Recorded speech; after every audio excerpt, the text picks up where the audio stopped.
বাংলাদেশের উপকূলে ধেয়ে আসছে ঘূর্ণিঝড় রেমাল। বঙ্গোপসাগরে অবস্থান করা গভীর নিম্নচাপটি শনিবার সন্ধ্যা 7টার দিকে রূপ নিয়েছে ঘূর্ণিঝড়ে। এটি রবিবার বিকেল থেকে মধ্যরাতের মধ্যে পটুয়াখালী খেলুপাড়া দিয়ে স্থলভাগে আঘাত হানতে পারে। এর প্রভাবে উপকূলের জেলাসহ দেশের বিভিন্ন স্থানে থেমে থেমে বৃষ্টি ও দমকা হাওয়া বইছে। সাগর রয়েছে উত্তাল। শনিবার রাতে মোংলা ও পায়রা বন্দরে 7 নম্বর এবং চট্টগ্রাম ও কক্সবাজারে 6 নম্বর বিপদ সংকেত দেখাতে বলা হয়েছে। আবহাওয়াবিদরা বলেছেন, যেসব এলাকার উপর দিয়ে ঘূর্ণিঝড়টি অতিক্রম করবে সেখানে ধ্বংসাত্মক প্রভাব পড়বে। এতে করে উপকূল জুড়ে বিরাজ করছে আতঙ্ক।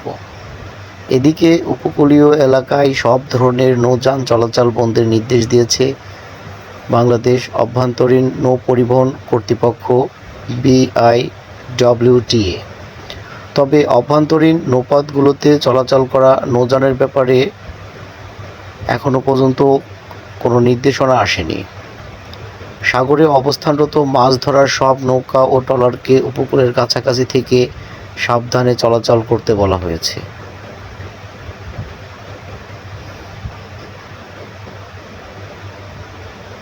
ঘূর্ণিঝড়ের গতি প্রকৃতি।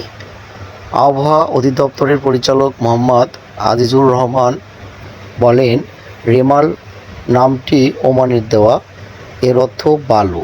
ঘূর্ণিঝড়টি সৃষ্টির পর 24 ঘন্টার মধ্যে আঘাত হানতে পারে উপকূলে।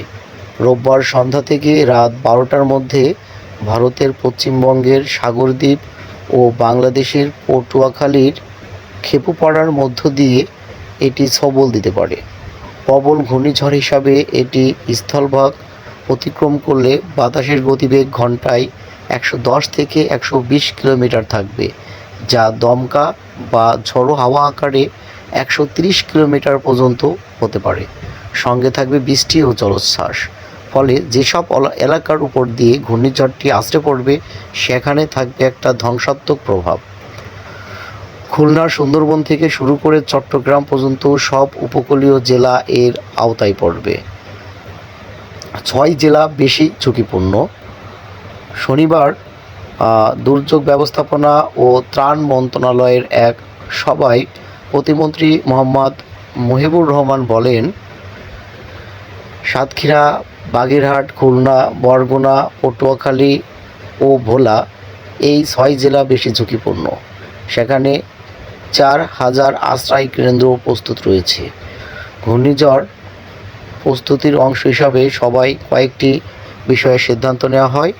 সেগুলো হলো আগাম সতর্কতার বিজ্ঞপ্তি প্রচার ও জনগণকে সচেতন করা, আগাম মানবিক কার্যক্রম নেওয়া, মাঠ প্রশাসনের সঙ্গে সমন্বয় ও বিভিন্ন পর্যায়ে দুর্যোগ ব্যবস্থাপনা কমিটিগুলোর সভা, নিয়ন্ত্রণ কক্ষ খোলা, আশ্রয় কেন্দ্র প্রস্তুত, শুকনো খাবার, শিশু খাদ্য এবং গোখাদ্যের ব্যবস্থা করা, জনগণকে আশ্রয় কেন্দ্রে আনার বিষয়ে প্রস্তুতি নেওয়া, দুর্যোগ তথ্য পাওয়ার জন্য টোল ফ্রি 1090 ব্যবহারের কথা সবাই জানানো হয়। দুর্যোগ তথ্য পাওয়ার জন্য টোল ফ্রি 1090 ব্যবহারের কথা সবাই জানানো হয়।